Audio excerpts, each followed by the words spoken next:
भाग दें। तो प्रश्न 10 अभी हल करेंगे। देखिए 4 को भाग देना है 2.5 से। तो जब भी जिससे भाग दिया जा रहा है उसमें दशमलव रहता है तो दशमलव हटाने पे क्या होता है, देखिए जैसे यहाँ पे 4.25 है तो दशमलव के बाद 2 अंक है जिससे भाग दिया जाना है उसमें, तो दशमलव देखिए 2 अंक दायां तरफ खिसक जाता है। जैसे यहाँ पे 2 के पहले था तो देखिए 3 के बाद हो गया यानी 2 अंक, 23 के पहले है तो 23 के बाद हो गया है। ठीक है, 2 अंक खिसक गया क्योंकि दशमलव के बाद 2 अंक है इसमें। उसी तरह इसमें देखिए दशमलव के बाद 2 अंक है तो 2 शून्य के पहले है तो 2 शून्य के बाद में हो गया है दशमलव हटाने पे। ठीक है, तो इसी तरह हम हल करेंगे। देखिए इसमें दशमलव के बाद 3 अंक है तो दशमलव के बाद देखिए 2 शून्य और दे दिया गया है यानी दशमलव 3 अंक खिसक गया है। इसमें देखिए दशमलव के बाद 2 अंक है तो यहाँ पे दशमलव 2 शून्य के पहले है तो 2 शून्य के बाद में हो गया है। ठीक है,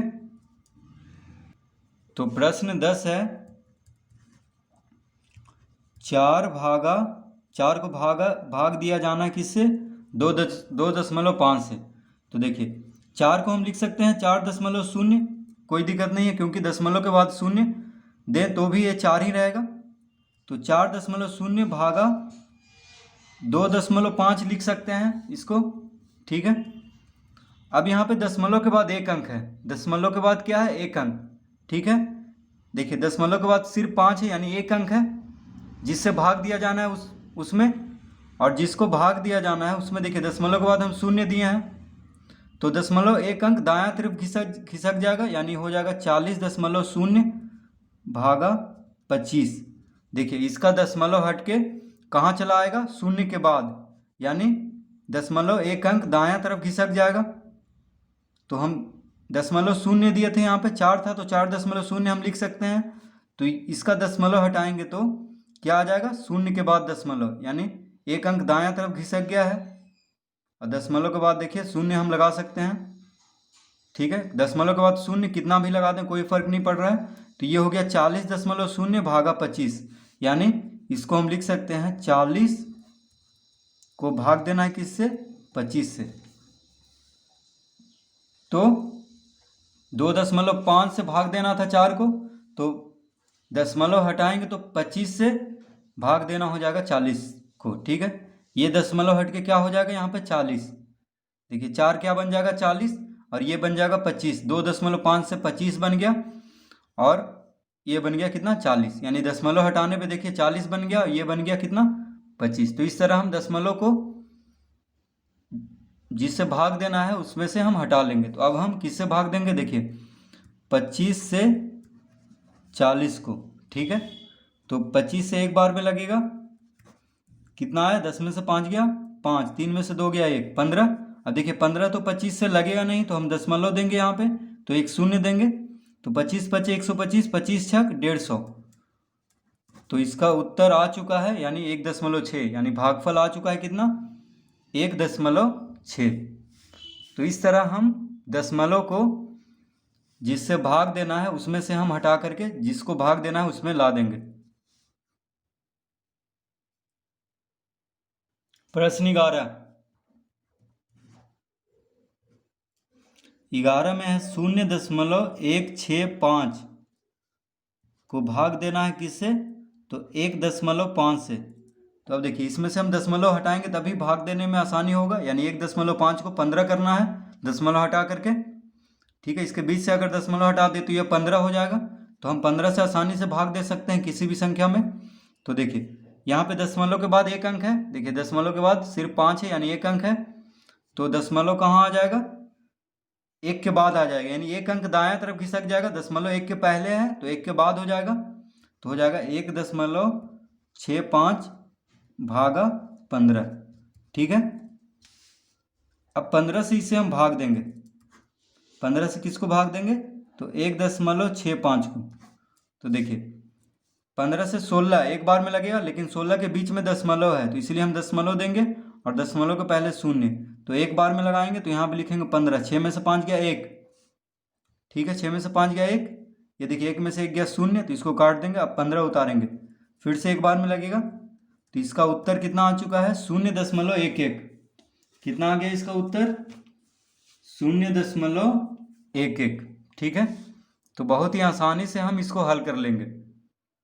बस दशमलव के बाद जितना अंक रहेगा जिससे भाग देना है उसमें उसको क्या कर लेना है, एक अंक दायां तरफ दशमलव घसका लेना है। देखिए दशमलव को एक अंक यानी एक के बाद घसका लेना है, क्योंकि एक अंक था इसमें दशमलव के बाद। प्रश्न 12 में है 10.199 भागा 4.7। ठीक है, 10.199 भागा 4, तो इसको हम लिख लेंगे बराबर। अब देखिए दशमलव के बाद एक अंक है, जिससे भाग देना है उसमें क्या है, दशमलव के बाद एक अंक है, तो दशमलव कहाँ पे आ जाएगा इसमें। देखिए दशमलव एक अंक दायां तरफ यानी एक के बाद हो जाएगा, और ये हो जाएगा क्या, 47। ठीक है, तो देखिए अब 47 से हम आसानी से इसको भाग देंगे, तो यहाँ पे लिखेंगे 47 और यहाँ पे लिखेंगे 101.99। ठीक है, तो 47 दूना देखिए 2 बार में लग जाएगा, 7 दूना 14, 4 दूना 8, 1 9, 94, 11 में से 4 गया 7, ये हो गया कितना 9, 9 में से 9 गया 0। ठीक है, और ये भी हो गया देखिए 0, यानी 7 बचा। तो अब 9 को उतारेंगे तो 9 के पहले दशमलव है, इसलिए यहाँ पे दशमलव देंगे, तो एक बार में लगाएंगे। ठीक है, तो यहाँ पे लिखेंगे कितना 47, 9 में 7 गया 2, 7 में से 4 गया 3, 32। अब देखिए फिर से 9 को उतारेंगे, देखिए 7 बार में 7 7 49, 7 चौक 28, 4 32, यानी 7 बार में पूरा पूरी लग रहा है। 47 7 329, यानी इसका उत्तर कितना आ गया 2.17। देखिए 2.17। तो इस तरह हम इसको भाग देंगे।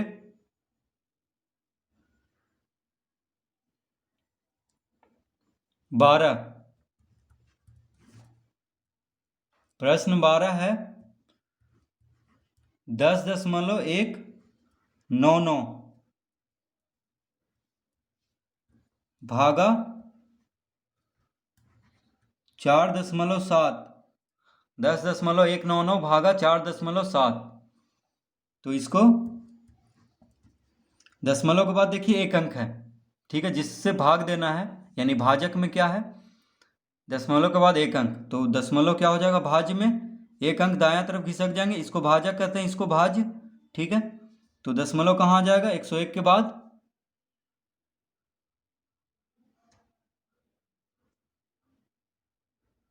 माफ कीजिएगा हम प्रश्न 12 फिर से हल करने लगे थे, तो प्रश्न 13 भी हल करेंगे, जो कि है 11.47 भागा 0.031। तो इसको हम लिखेंगे, अब यहाँ पे 11.47 को भाग देना है किससे 0.031, तो ये हो गया भाजक, यानी जिससे भाग दिया जाता है उसको भाजक कहते हैं, जिसको भाग देना है उसको भाज्य। तो भाजक में दशमलव के बाद 3 अंक है। ठीक है, दशमलव के बाद 3 अंक है, और इसमें दशमलव के बाद 2 ही अंक है। तो देखिए पहले हम इसको लिख सकते हैं 11.470 हम लिख सकते हैं, क्योंकि दशमलव के बाद हम कितना भी शून्य दें, 1 2 5 10 100 कितना भी दें कोई फर्क नहीं पड़ता है, 11.47 ही रहेगा ये। तो देखिए एक शून्य हम पहले लगा लेंगे, अब लिखेंगे यहाँ पे भागा 0.031। तो अभी हम देखिए दशमलव को हम कुछ नहीं अभी हटाए नहीं है, बस हम यहाँ पे शून्य लगाए हैं बस। ठीक है, क्योंकि दशमलव के बाद शून्य हम कितना भी लगा सकते हैं, 10 20 30 कितना भी, कोई फर्क नहीं पड़ता है। ठीक है, अब देखिए हम दशमलव हटाएंगे, तो दशमलव के बाद 3 अंक है भाजक में, तो 3 अंक दशमलव घिसक जाएगा दायां तरफ, यानी हो जाएगा 11,470.0 भागा, दशमलव हटाएंगे तो 31 हो जाएगा। देखिए 3 अंक घसक गया दशमलव, यानी 1 2 3, क्योंकि दशमलव के बाद 3 अंक था इसमें, तो 1 2 3 3 अंक खसक गया, यानी यहाँ पे दशमलव आ गया, और दशमलव के बाद हम शून्य लगा सकते हैं, तो इसको लिख लेंगे 11,470 भागा 31। अब देखिए दशमलव के बाद शून्य है तो उसका कोई मतलब नहीं हुआ, रहने दें या हटा दें कोई फर्क नहीं पड़ता है। तो 11,470 को अब किससे भाग देना है? 31 से। तो देखिए यानी दशमलव इसमें से हटाने पे क्या बन गया, ये 11,470। ठीक है, तो अब 31 से हम 11,470 में आसानी से भाग देंगे। तो 31 से कितना बार में 114 लगेगा? तो 31 चौक होता है 124। ठीक है, 31 दिया तो 3 बार में लगाएंगे, 3 का 3, 3 तिहाई 9 यानी 93 से। तो 4 में से 3 गया 1, 11 में से 9 गया 2, 21। देखिए 7 को उतारेंगे। ठीक है, तो 217 हो गया। तो 31 से देखिए कितना बार में लगेगा, तो रफ में हम गुना करके देख लेते हैं। 31 6 का 6, 6 18, 186, 31 8 8 8 8 24। तो देखिए 7 बार में लगेगा। 7 बार में देखिए पूरा पूरी लग रहा है। 31 7 217। ठीक है, अब देखिए एक शून्य बच गया, तो शून्य को उतारेंगे तो नहीं लगेगा 31 से। तो बस कोई भी अंक उतारें जो नहीं लगेगा उसके बदले हम एक शून्य देते हैं यहाँ पे। तो इसका उत्तर कितना आ गया? 370। ठीक है, यानी 31 से भाग देने पे कितना आया? 370। तो इसका ये हो गया भागफल। तो इस तरह प्रश्न 13।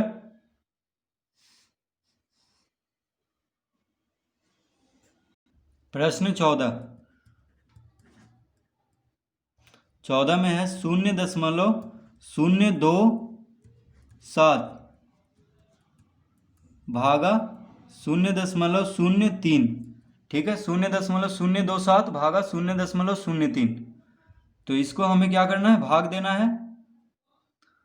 तो देखिए दशमलव के बाद 2 अंक है इसमें भाजक में, तो भाज्य में हमें दशमलव दायां तरफ 2 अंक खिसका देना होगा। तो ये हो जाएगा 2.7 भागा 3। ठीक है, देखिए 2 अंक दशमलव के बाद है तो 2 अंक खिसक जाएगा दायां तरफ, यानी 2.7 हो जाएगा। तो 3 से भाग देंगे इसको। तो 3 से किसको भाग देंगे? 2.7 को।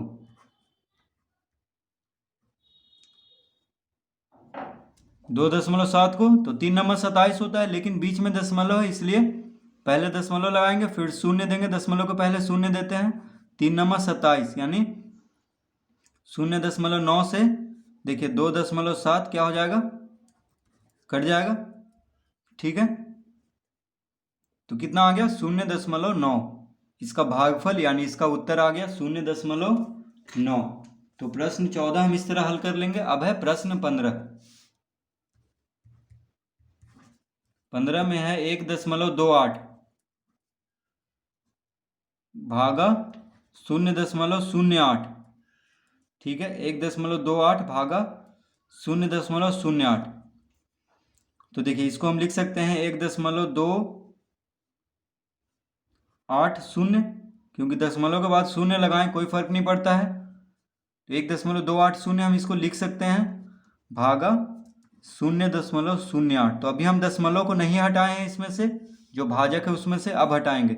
देखिए दशमलव के बाद 2 अंक है तो दशमलव 2 अंक इधर खिसक जाएगा, यानी दायां तरफ इसमें भाज्य में जिसको भाग देना है उसमें। तो हो जाएगा 128.0।